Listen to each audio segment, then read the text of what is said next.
One's life begins to change when their desires transform into concrete actions.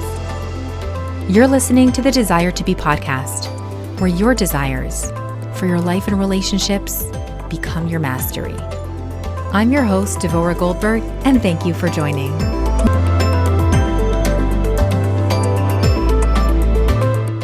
So here's a disclaimer. Man plans and God laughs. At the time that I recorded this episode, I used the same recording system, the same microphone, everything that I always use. And for some reason, afterwards I realized that it was recorded very unclear, not as clear as my typical episodes sound. So I had a choice to re-record and re-interview my guest or just leave it the way it is. And you know what? Not everything in this world has to be perfect. Not everything has to come out polished. Sometimes the message is sound and clear, and I just decided to leave the episode as is. So you'll be able to hear it. The message is there. The wisdom is there. And of course, lots of great takeaways. All right, guys, let's jump right in. Welcome to episode 46. I have a very special guest on with me today to discuss a very timely topic, or as I call it, a seasonal topic. How to navigate the season of war and how it impacts us on an individual level. Chanie Wilschanski and I are going to delve into what seasons of life look like and how we can best navigate them, especially in times like these when we as Jews, as a nation, were thrown into turmoil, reflecting on the recent attacks on our brothers and sisters in Israel. But before we jump in, let me tell you a bit about Chanie. She is the host of the Schools of Excellence podcast. She's an early childhood leadership coach. She's also the CEO and founder of Schools of Excellence. Chanie is a wife and mom of 4 beautiful children, and she navigates her full-time roles in a most exemplary way. And best of all, she's a dear friend of mine. Chanie, thanks for being here and welcome to the podcast. Thank you for having me. I'm honored to be here, Devora. Thank you. I find that a lot of topics that you discuss on your podcast are so pertinent, not only to educators or school leaders, but really for anyone, because you bring an organic perspective to so many issues. So I knew that you'd be the best person to give my listeners insight on the seasons of life. Robin Sharma is famous for saying, life is a series of seasons. We each have our time in the sun and our time in the night. Each season brings with it precious gifts to the one with the eyes to notice them. So describe to my audience, what are life seasons that we as humans experience? So I think if we get started with just looking at the seasons in the way that we know them, which is like spring, winter, fall, and summer. And when you look at it from that perspective, we know, well, not here in Florida where, you and I live, but in other parts of the world, the seasons bring about a natural environmental change, clothing change, mindset change, mood change. So we all know, like, this is like well known, there's winter depression, like people really get into a state of depression when it's, dark outside for so many hours, when it's cold. So a lot of those people end up migrating to sunnier places, and all of a sudden their depression goes away. And so we know that seasons have a huge impact on our humanity and our relationships, both our professional relationships, our intimate relationships, our relationship with our children, our friendships.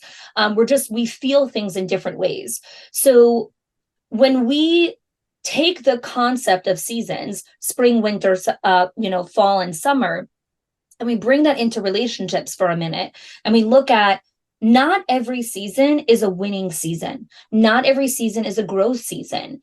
And one of the biggest challenges that I find business owners, and even if you're not a business owner, if you're in a relationship where you feel like every single season should be bliss, every single season should be full of, amazing connection and growth and, deep conversations and evolution and all of those stuff. When really that's not how nature works. There are certain seasons that are more challenging, where it's harder to create connection, where you have to work, even more to, build, like bring the two of you together or bring the business together in whatever realm you're speaking to. So I think that's just a good starting point in understanding that every season has its components. And in a society that is obsessed with winning and obsessed with growth and obsessed with constantly doing and busyness, moments of stillness are almost seen as, well, why are you being still? When stillness is such an important part of the rebirth and the reinvention process of our consistent growth as humans. And what might stillness look like? So I define stillness in different ways in different seasons. So sometimes stillness, I remember when I just had Yessie, so he's almost 6 years old at this point, but right after I had him, stillness was sitting and not having anyone touch me, be near me, like talk to me, like no sensory input whatsoever. To me, that was stillness. Now that's not enough for me because I have that consistently now, right? Because I don't have babies at home. So my season looks different where stillness now is, I want to be still in nature. I want to go to the beach. I want to be next to mountains. I want to be in water. I want to feel that stillness. I want less responsibility. I want less things to have to manage. So it really depends on the season of how I define being still. Yeah, absolutely. So when we think of transitions, like what you mentioned earlier, that when we have environmental seasons like fall, winter, spring, summer, we have a sense of when it's going to happen. It's not abrupt, meaning we're not typically thrown into a snowstorm in the middle of July, especially not here in Florida. Yeah. Summer months, it's a gradual change. But what happens when we have seasons of life which come quickly and abruptly and throw everyone into mayhem, like what we're living through right now? When the attacks in Israel came out of the blue, we found out and we're reeling over the fact that so many Jews were murdered, kidnapped, raped, and we didn't have time to mentally prepare for it. I'm going to speak from my own, I guess, depths of what I'm navigating in the moment, not from a place of like, oh, I know the perfect answer to this question, and here's, how I'm perfectly navigating this. So I'm going to answer in a lot of messiness, and I think that's the reality of life right now in this moment. So let's put the war aside for a second and go to something not as drastic as war, because then then we could create some kind of context to how to navigate that. So when we find ourselves in tumultuous seasons, so in a season of business, you had to fire someone or you just hired someone, or in a tumultuous season, your child is struggling with something, like all of a sudden you get a call from the school and they're like, hey, your son did X, Y, and Z, like we need to deal with this right away. Boom, you're thrown into that season of chaos. Or you get a phone call that someone that you loved, was just diagnosed with an illness. And so all of those moments you're not prepared for them, and they throw you into that season. And so when I find myself in tumultuous seasons, I really look to what have our ancestors done for millennia? What have they always done when they have found themselves in some of the most trying and difficult, like really long seasons of hate, of anti-Semitism, of being thrown out of their homes, of having to hide for their lives, like all of these things. And the first thing that they're always anchored in was their faith. They're always start with, how do I ground myself and re-anchor myself in my relationship with God? And so for me, when I found myself in these moments, that was the first question I asked myself. How do I make sure that my bitachon, my strength, my trust in God is unwavering and unbreakable during this season? Because that is going to be the only light that is going to pull me out of this deepest darkness. So that's the first thing I look at, is the top value, which is our faith.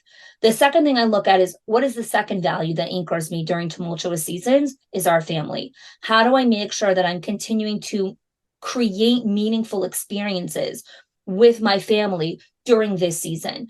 So we look at some of the strongest pillars of what our nation is about: our unbreakable faith in God, the continuation of the Jewish nation, our family, who we are as a people, how we come together, as a community. Yesterday, all of our kids' schools got together for a huge Achdus rally, which is a rally of just everyone coming together. There was, I don't even know how many kids were all there together. They chartered, coach buses down to Miami. And I watched the videos there on repeat, like again and again and again. I kept watching like hundreds of kids putting their arms around each other, singing with each other, like just being there together. So when we find ourselves, to answer your question, in tumultuous seasons that we are not prepared for, we need to be anchored in our values. What are our values? What holds us together? What keeps our footing on the floor when the floor is shaking and literally burning underneath us? How do we stay grounded? And I think it's great because you touched on the aspect of self and how we show up for others. So our role of ourselves and what makes us rooted in our faith, our connection to God, and essentially our existence, and our responsibility to our families and how we show up for them as well. What are some tools that we can use to navigate seasonal changes on a personal level as well as interpersonal? So when we notice family members might be going through something or friends, how could we best show up for them? I think our interpretation of support and how we define it really matters when we're trying to show up for other people.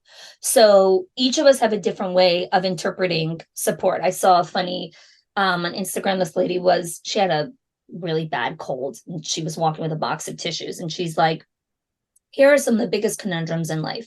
You have one person when they're sick, they just want, come sit next to me, come bring me more tissues, come bring me more tea, come take care of me. And the other person is like, get away from me. I'll see you in 3 days when I can actually breathe. And those two people marry each other. And I couldn't stop laughing because it could not be, so this is the reality of the world, right? So we each want to be taken care of, nurtured, held, treasured in different ways.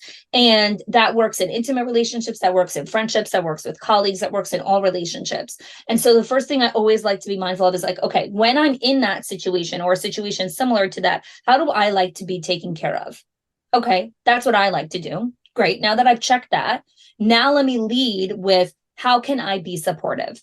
Mm-hmm. What can I do for you? How can I hold space for you? Because until we check in with ourselves, we're immediately going to go to, well, what I would love is a big box of chocolate and X, Y, and Z, and I don't know, this and that. And so I'm going to show up and do that. And the person's like, please don't knock on my door ever again, right? Don't even come to my house. So I think that's just a great first step. Yeah, absolutely. There's a beautiful quote that says, seasons change, leaves let go, roots deepen, and the tree grows. What do you suggest people do when a particular difficult season has passed and it's over and they've moved on? Oh, I love this question. So I was doing a training on this actually with a couple of my clients, and we're talking about postmortems, which are essentially these meetings that we do after big events or big things that happen inside the company. Everyone, all the stakeholders come together and they're like, okay, what worked, what didn't work, what could we do better next time? One of the things that I am advocating to add to postmortems is the understanding of let go and let God.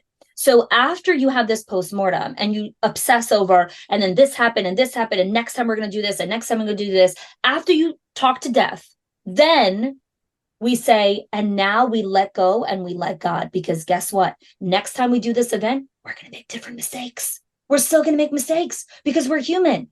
So even though we're going to do this event again, and even though we've done this event 30 times, every time we've done it, we've made new mistakes, because that is the nature of our humanity.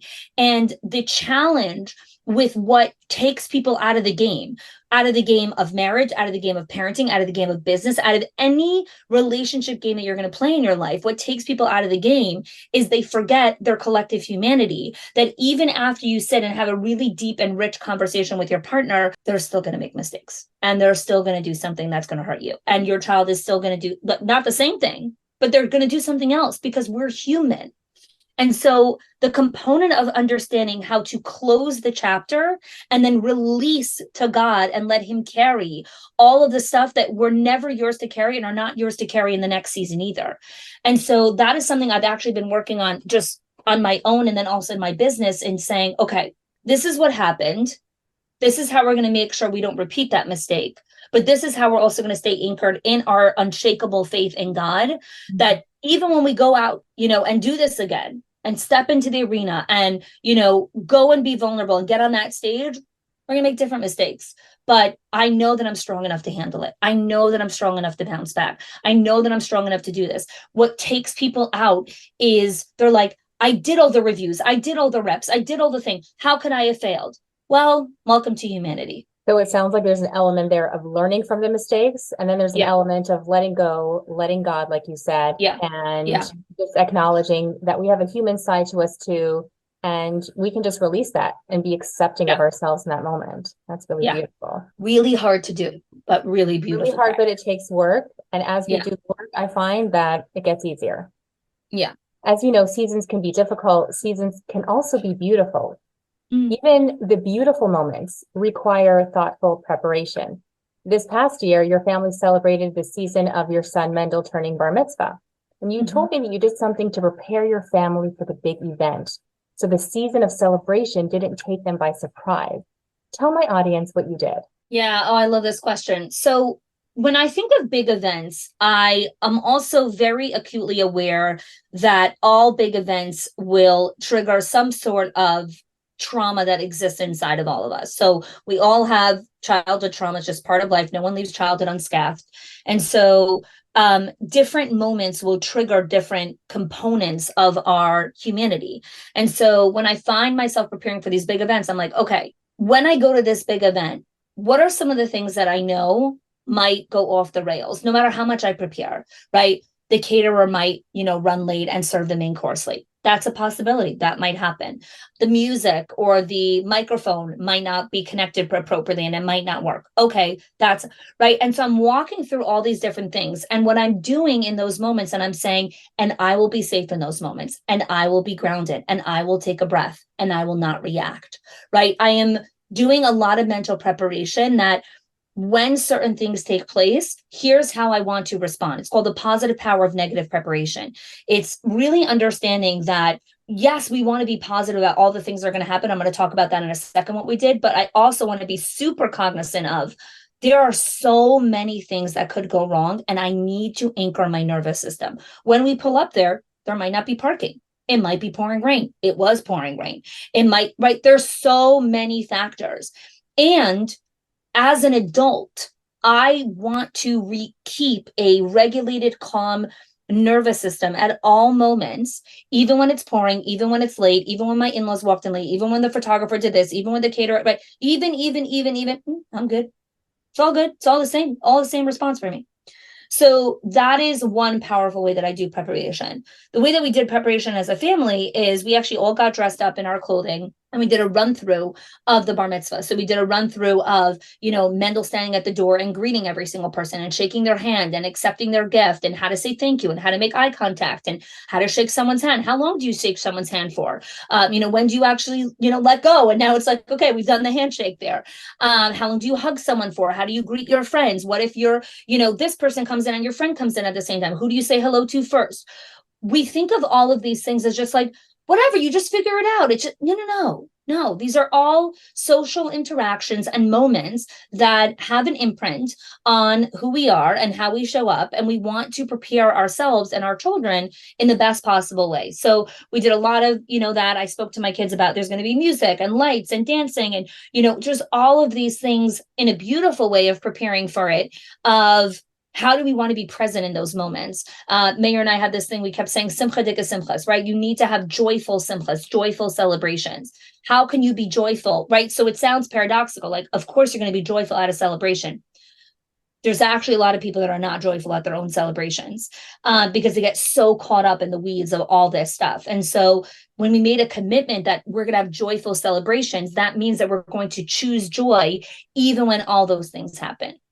Amazing. Fascinating. And I wanted my audience to hear this perspective because it's I think it's taken for granted that we go through so many seasons. And yes, something as big as a bar mitzvah, bat mitzvah, a wedding, it's going to happen and everyone's just going to show up in their beautiful gowns. But how are we going to react to this momentous occasion, which is different than our day-to-day life? And the way that you handled it with your family is so exemplary. It's so beautiful. You've shared so much timeless insight and wisdom with us today. For my listeners who want to know more about you and what you do, and they want to connect with you, how can they do that? Yes. So I'm the host of the Schools of Excellence podcast. We work with early childhood educators and leaders to help them build schools of excellence. So the best place to find me is really on the podcast. That's really where I am showing up. That's my legacy work. That's where I want to come into the world and share everything that I have to offer, as much as I have to offer. So definitely go check that out. If you want more information, you can also go to our website, schoolsofexcellence.com as well, is a great place to find me. Fantastic. Guys, you just got a little microcosm of what Chanie is all about. Reach out, connect with her, follow her podcast. You will not be disappointed. And let me leave you with this one beautiful quote. Life has many seasons, Each one has a unique purpose. Embrace it and give your life the living that it needs to be done on purpose. Thank you, Chanie, for joining us today. Ah, what a great episode. Thank you for being here. I truly, truly appreciate you. I'd love for you to tap 5 stars and let me know what resonated. Be sure to connect with me on Instagram, Facebook, and LinkedIn under my name, Devora Goldberg. That's where I give you more content. That's where we're able to engage even further. Until next episode, stay safe and be well.